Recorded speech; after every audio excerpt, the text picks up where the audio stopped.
Things have gone well. Thank you, Erica. Thank you all for showing up at this time on a Friday. It's not super early, but I don't usually like my species before 10 a.m. really. So, I'm very happy that you're all here, looking cheerful. So, if you want to read my serious scientific articles and those of my fabulous colleagues, go to the Yahoo website where all of our papers are. Because Erica said to me that I was allowed to talk about anything that I really am passionate about. So today is speculative, and it's not really a talk so much as an invitation. Because your groups, I see some faces I know that I don't usually talk to, and I don't usually get to talk with. And so I figured I would kind of crowdsource a bunch of very smart people to help me with something that I've been thinking about recently. And that's emotion. And I'm not thinking about moods, I'm thinking about emotions. You know that butterflies in your tummy when you see the person that you're profoundly in love with? Or that sinking in your tummy when you see someone you're not profoundly in love with, who might be profoundly in love with you, for example, as you run the other way. Or your excitement about something. So the emotion, the fight, the flight, all of that kind of stuff. Which of course feeds into mood and personality and all of those other things. So my question for this audience is, what do you think about emotion? What I'm going to share with you today is a bunch of speculations and some things that I've been reading and thinking about, and I had so much fun last night sort of getting some pictures and putting some slides up, so we can see how we get on. And then I invite you to send me your thoughts, any references, papers, because this is something I'm really just starting to get into. And specifically thinking about measuring emotion and designing for emotion and designing experiences that help people feel a certain way or capitalize on how people already feel. And I should say that way back, I was a psychologist. And so I started off in neuropsychology and I thought about therapy. And so this notion of how brains and bodies and social factors and contexts affect people has always been one of my passions. And now we're sort of moving to a world where this old model of human-computer interaction, which is very much a kind of information processing model of how people take information in and they do something and then they take action, which is the classic model of human-computer interaction, is sort of really trying to accommodate what happens when you have a certain kind of affective state, emotional state to something. Affect tends to be, positive and negative, right? But emotions are a lot more interesting than that. And so we know that this model, this old information processing model, which maybe was paramount when people were using terminals with just, sort of green letters on them, maybe we actually really need to kind of accommodate a little bit more about the human and their affective response to things. So Damasio in about 1994 wrote Descartes' Error. How many people have read that? Anybody read that? Highly recommend it. Because he's looking at how the brain and the emotional parts of the brain and the cognitive frontal lobe, so your limbic system, your frontal lobe, actually work together, and that you can't make decisions. You can't make decisions without having some kind of emotional response to them. In fact, people who have problems with emotion don't do decision making particularly effectively, he says. Fabulous book, recommend reading it. Now, we also know that we've looked a lot at efficiency in human-computer interaction and how people can do things efficiently. The one emotion we have taken a lot of concern over is frustration. Anybody ever felt frustrated at a computer? Right. So we do know about frustration, but what about delight and excitement? And we also know that if you show people faces subliminally before you ask them to do a task, so I show you a frowny face, or I show you a happy face. Even if it's subliminal, when I ask you if you're willing to take a risk like on a bet, you are more likely to take the bet if you've seen the happy face than the frowny face. So we also know that humans are very social and things kind of affect us and other people's moods affect us, even when we're precognitive before we're really thinking about it. That was some work that was done by a guy called Bob Zajonc, I'm not going to say his name right, Z-A-J-O-N-C. And there's a whole literature on affective priming, how you prime someone's feeling orientation to something, which is kind of worth looking at. Whether you agree with it or not, it's a really interesting set of studies. So in my world, emotion first came to my world because I'd stopped being a psychologist and started caring about how people mediate through computers to get on with each other. And email. So we know that email, that simple little thing with a lot of text, right, which is ubiquitous. Anybody here use email? I figured. Flaming was the first thing that kind of came up. And sometimes it was disinhibition. Sometimes I actually meant to be really rude to you because you were at a distance. And you can't actually go, oi, you bugger, I'm going to smack you for that. But sometimes I just kind of write something and I didn't mean to be short. Anybody here use a mobile device to write their email? The convention has moved to, okay, yeah, no. Whereas it used to be when emails were like letters, if you didn't say dear so-and-so, thank you so much, that was profoundly rude and I'd be really annoyed with you.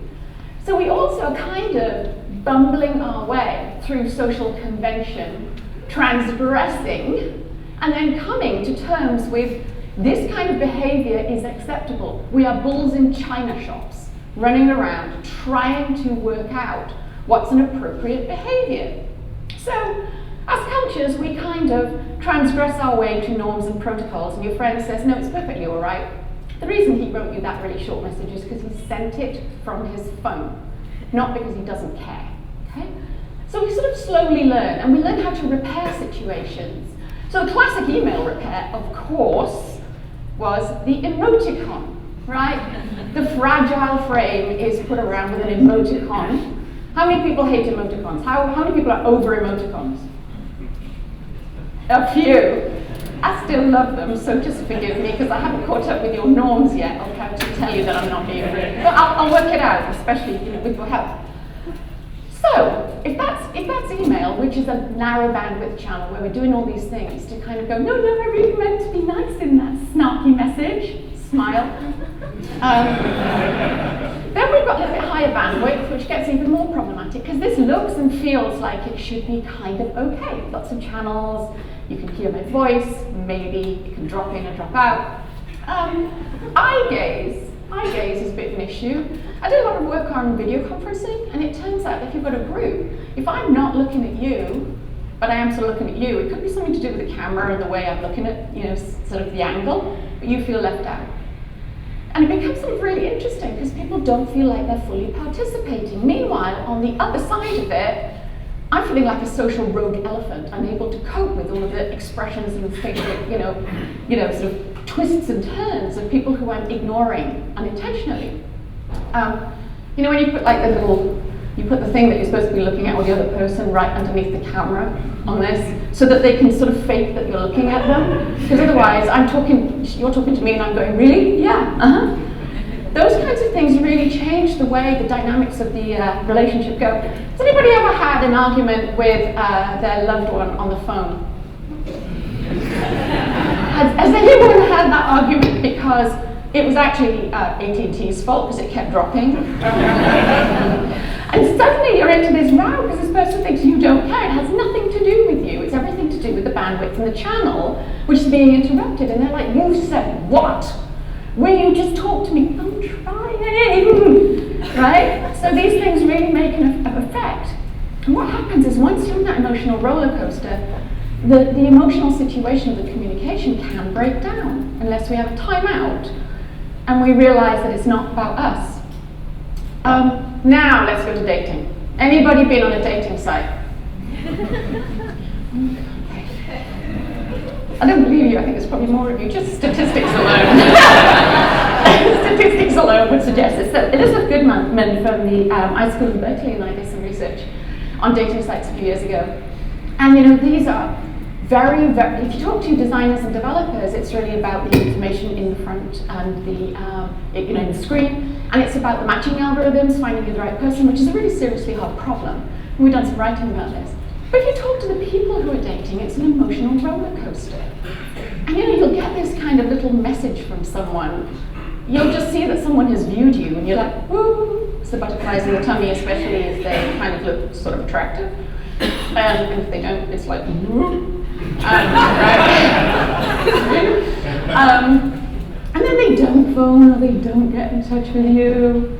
And then you're like, And so what we looked at was this emotional roller coaster And then you kind of get used to those norms where you talk to people who've been dating for a while, and dating sites like, yeah, I don't care, I just show up and just see it's never really going to work out anyway. And like, do you walk into a date with that look on your face? Because I'm wondering how that's going for you, right? So this is profoundly emotional. One last thing that Sarah Sood from Pomona College and I have been looking at news sites, and we've been looking at flaming in news sites, right? Back to the flaming. So you know all those people who write the really rude things like, you suck, you know, at so-and-so, you suck. And I'm like, I was writing a serious political comment on the state of the Democratic Party, but thank you for your input. Much appreciated. Anyway, so what we've been doing is trying to look through the way people talk or write and say this person, they're writing something that's off topic and directed at another person, and they're kind of an angry, nasty troll, and we should just move their comment outside. I'm largely of the opinion, based on my experience in pubs, that you should go to the pub that you like, where there's not going to be a fight if you don't want fights. And if you do, you go to the pub where there's a fight. You don't have to shut the fight pub down, just don't go there if you don't want it, right? So, you know, screaming people who are trolls online and say nasty things, maybe they should have their own space, just don't come to my space, you know, unless I'm looking for a fight, in which case I'll come and find you. Now, we've been trying to look at this and say, people who are off topic but insulting to other people, maybe we should just automate moving their comments somewhere else or hide them from people. But we've also been talking to community managers and interviewing them about how they manage this situation. And the lovely thing that community managers say is that the algorithms don't always work, and that they would be very, very concerned to just automatically delete somebody. What they'd like to do is to have that information surface to them so that they can manage the community effectively. That's incredibly high EQ, emotional intelligence, right? I don't want you to just do this for me. Here are the ones which you might want to just prune. But actually what I'd like is a set of tools to be able to manage and dial up and dial down and take action as I need, which is an interesting human in the loop, back to human-computer interaction, giving people tools to manage the emotions of a whole community and to determine what are the appropriate emotions for that community. So we're doing some work on that. So my question to you is, what do you know about designing for emotional experience? And you know, there's a tiny little bit of the engineer in me, not a great deal, but a little bit. And you know, I sort of did some programming for a while, I'm not doing so much now. But if you imagine that what I'm trying to build is a model that is, you know, repeat loop. For situation X, detect emotion Y, categorize emotion Y according to a robust model with some confidence, predict action Z will likely, given the likely trajectory of Y, will result in desired outcome A, and repeat. I should tell you this is why my dating has not been very successful. Because I give a cup of tea, will cheer up. Oh, it didn't cheer you up? Goodness, start again. By the way, tea works for me, so I was just projecting, but it doesn't seem to work for everybody. So in the last couple of weeks I've been going and looking at what models are out there to help me. How can I start to move from this experiential side to any kind of predictive model? So for example, something that would sit behind an adaptive interface that kind of can tell that I'm feeling a little sad and glum, or that this thing's really exciting to me, and change the interface for me. I do this for myself, so when I'm feeling sad and glum, I'm sorry, Joni Mitchell fans, I don't listen to Joni Mitchell when I'm glum. You know, I listen to like 128 beats per minute, and I go to the gym, and I do stuff, and I do. And when I'm feeling, you know, kind of mellow, I listen to reggae. And then when I'm feeling kind of like, I think I need to be brought down a little, Joni Mitchell goes on. So, you know, we all have our thing. Death metal, anyone cheer you up? Yay! So I've been looking at brains, and I've been thinking about brains, and there's the limbic system, right in there, nestling there. And you can have your brain visualized and light up, basically. PET scans, fMRI, really interesting research that shows that certain areas of the brain are related to certain kinds of emotion, like, you know, pain and love and so forth. So I've been reading a bunch of this, and it turns out that most of these things are not really very good predictive models. They are associations, correlations. They don't necessarily look at causation. So even if I could afford to stick a bunch of electrodes in your brain and stimulate, or have a fMRI machine at home to see how you're doing with whatever I designed for you, not necessarily going to give me that predictive model. yet. But we'll work on it. But if I do buy one of those, it turns out science research indicates if I put a picture of your brain in my paper, people will believe it a lot more when I tell you that I have a picture. So I might just take a picture of your brain and stick it in there. Anybody who wants to think about this relationship between data visualization, science, and the way you present and narrate and think about anything from brains to bodies to minds should read this book. It's by Joe Dumit, who's a professor at Davis, and it's called Picturing Personhood. And he looks at how legitimacy comes to these kinds of representations in science, and specifically he's looking at PET scans, etc. He's not saying the science isn't really good science. Because actually, if you read really good papers, they will say association, not cause, effect. He says just take caution on how these ideas are taken up in the galloping excitement of trying to come up with a kind of very reductionist model of human interaction. Okay? I'm paraphrasing this brilliant book, but do have a look. But if anyone has anything else on that, please let me know.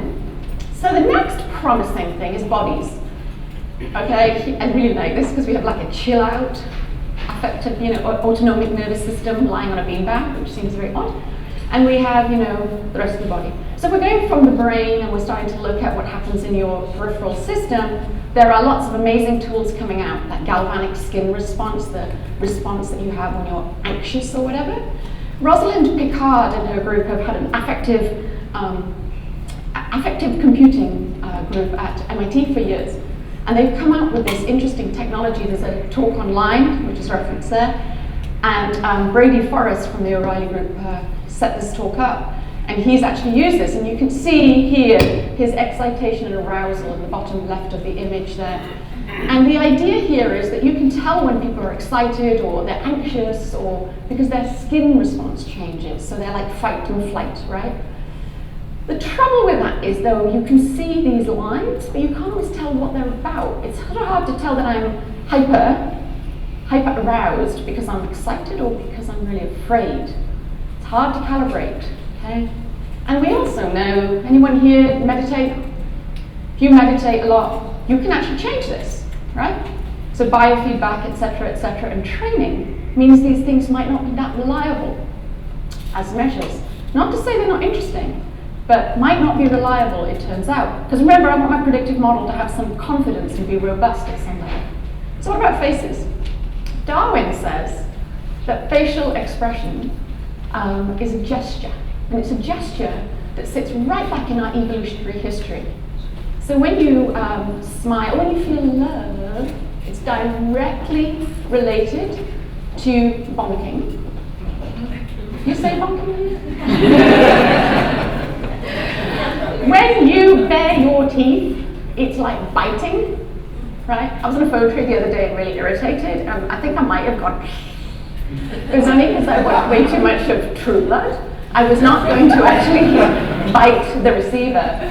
Although maybe I might have felt better if I had. So Paul Ekman picks up on this. And here are the 6 facial expressions that relate to emotion: anger, fear, surprise, sadness, joy, disgust. These are the basic ones. However, when I start to have a look around, if you have a look at one of these pictures, I can see she's frustrated. The other one, not so much, but if you read what the person who took this photo said, this woman is very frustrated, the one on the right. And I think that's kind of interesting. If I've got a webcam looking at your facial expression to see if I can have my robust model based on that, I'm not so sure I'd pick up on that. Would you? What about this kid? This kid is apparently having a whale of a time. As is this kid. I had no idea. My webcam's going to have a little problem with the facial expression here. Okay, what about this one? This is grief. This is someone posted this amazing picture of themselves because they were profoundly grieved. Of course, grief and anger are pretty close, right? But how do I really work with that? This is more what I would have expected to see with grief. So my model might have picked that up. That is if the model with the webcam actually can really pick up emotion at that orientation rather than that. So it becomes a really interesting technical engineering problem for how you do this, never mind the robust model underneath. And we know, anybody here ever faked an emotion? Come on, We have one confessor. Yay! Hey, Thanksgiving's coming up very soon, families. Just want to suggest, you know.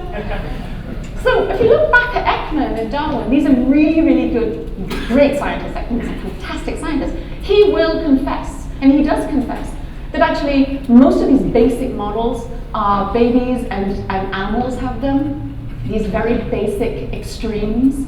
And actually what happens as you get older is you learn social norms for how to present. There's a thing called a Duchenne smile. Has anybody ever heard of this? So when you do this, your eyes are like that. I'm back to dating now. You don't look like your picture. Hi. You can kind of tell, right? But it gets worse. Anybody knows what this is? It's Botox, right? I went to stay with a friend of mine in London who's a dear friend of mine, and I've known her for 20 years. And I actually, being a psychologist, I took her out for a drink, and I said, I've got to ask you a question. I hope you don't mind me being a little intrusive. Are you a little depressed? And she said, no, I'm really happy. What? I said, you've got what psychologists call flattened affect, which is that you just look really flat the whole time. She went, darling, Botox? And I was, oh, okay, really calibrate. And I was like, how can I tell when you're happy? Well, I kind of do this. Sorry. It turns out that 2 million procedures were conducted in 2010 for Botox or Dysport, which are apparently equivalent, like paralyzing all of the muscles in the face. And it's going up. It was up like 400% or something ridiculous. Anyway, so I'm going to wrap up now, and I wanted to bring back to kind of culture. So I've gone from sort of brains and then moving up to culture and practices of how we see people. We also have different ways of expressing ourselves in different cultures.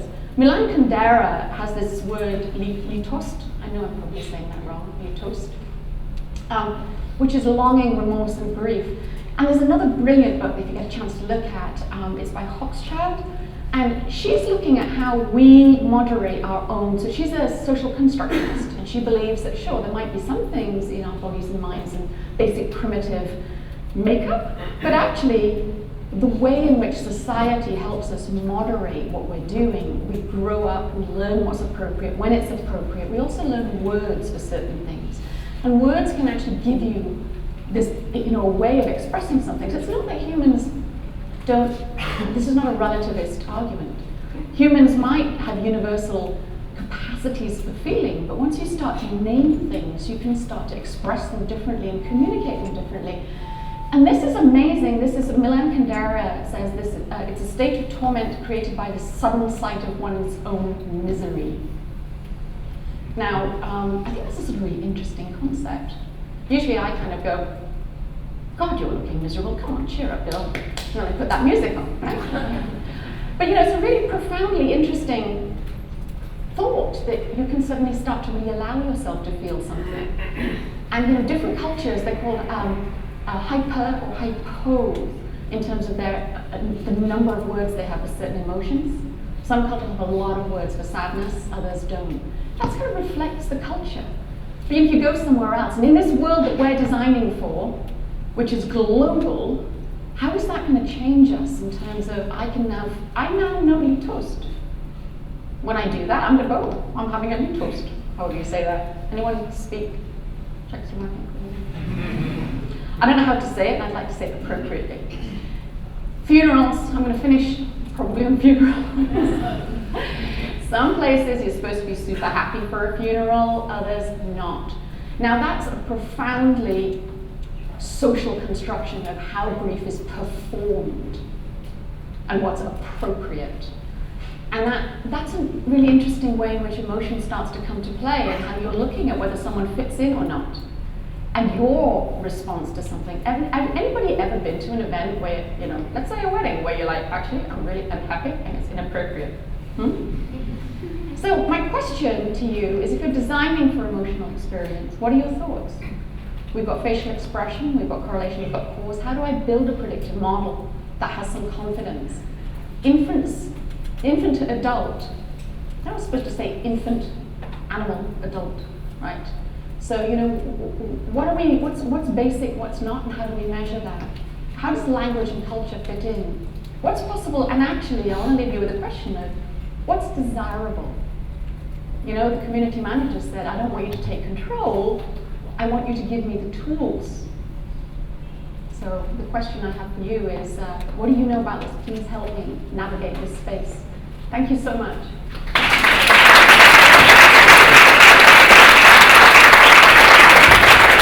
Thank you very much.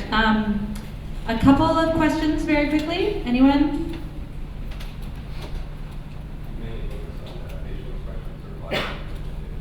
The question is, for the people watching this in the future, do you focus on facial expressions or also body language? Body language is another really, really great one. I just haven't looked into it yet. And because I was kind of looking at rebuilding systems, right? So if I've got a computational system and you're far away, I might not get to see your body language. So I was looking at, webcams and facial expression and, these things, like skin responses and body responses. I've also started to look at voice and intonation because I hate phone trees. So there is I don't know if this is true or not, but somebody says, somebody says that if you're in a phone tree and you say fuck, you actually get taken to an operator straight away. Is that true? I've tested that. That is true. Well, not every phone tree, but yeah. Okay. Yeah. So it's maybe if I say it with a lot of feeling, it'll be quicker. Straight through. Okay. Everyone tests that today when they're talking to Comcast. So my question is, how do you balance the need to use design resolution and the trend that I see is that people are actually virtually trying to hide their emotions? When you see people now on the street wearing these street signs that covers it, all the English emotions and Botox, it seems to me that more than that actually want. So to paraphrase the question, how do you design for emotion when people are concealing their emotions more and more, whether through sunglasses or Botox? So I think that's a brilliant question, and it begs the question, which is whether I really believe that it is either ethical or morally right to try and do this, this measurement and reactive. Also, whether it's engineering possible. And my kind of personal view, you'd expect that as a psychologist, is really what one should do is reflect to people their own emotional stuff. So I'm really into the biofeedback, healthcare kind of stuff, to allow them to understand how their affect and lack of performance or hyper-performance is having a ripple effect on other people. And so if I want to send a positive message to you, what is it that I'm actually doing that may or may not happen? So I'm really about giving people the tools to help themselves. And those tools are maybe these kinds of tools, which are measuring the body, but also social tools for interaction and how you manage your interaction and why you want the glasses and the Botox and how does that fit into your life. My friend in London didn't know that I thought for 3 days that she was depressed. I was clearly behaving differently. And so I think that those kinds of tools is what I'm really, really interested in. So I think your question's a very good one because I'm at the beginning of this journey and that keeps coming up for me too. Okay, so we'll take the one in front and there, and then we'll have to wrap up. Go ahead. The Grimace Project. It's an online flash website that is all, you pick and choose different facial things to combine to make emotional facial expressions. Brilliant. And it's become a really good tool for teaching autistics and people with Asperger's, like how to remember emotions. Right. So the Grimace Project, everybody. So 2 points. One is sounds very like what Ekman has, and so it might have come out of that, I don't know. But the other thing is, I mentioned Rosalind Picard's work, which was on the Q sensor. And actually one of the great applications for this kind of work is for people who have difficulties reading others' emotions and their own emotions. So that work, and it comes back to the biofeedback, and the biofeedback might be for me, or it might be for a caretaker or a caregiver. That work is fantastic. My concern is just how much that's being extrapolated into models that we believe can apply to very complex, high-functioning situations. And that's more my concern. But thank you for bringing that up because that work is fantastic.